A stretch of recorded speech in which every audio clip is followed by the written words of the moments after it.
পাথরগুলো সিধা করে নেই। ইনশাল্লাহ ভাই আমরা লাইনগুলো সিধা করে নেই, নামাজের সময় হয়ে গেছে। এখন নামাজ আরম্ভ হয়ে যাবে। ভাই যে যেখানে আছেন কিছুক্ষণের মাধ্যমে ইনশাল্লাহ আমাদের নামাজ শুরু হয়ে যাবে। ভাই আমরা লাইনগুলো সিধা করে নেই। আমরা ভাই দাঁড়িয়ে যাই, পরে বসবো।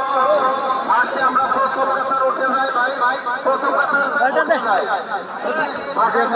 আরেকজনকে বসিয়ে দেব। তো ভাই প্রথম কাতার আমরা লাইনটা সিধা করে নিই।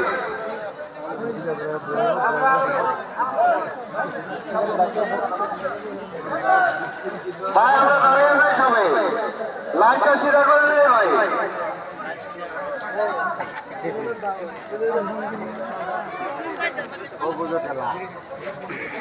ভাই লাইন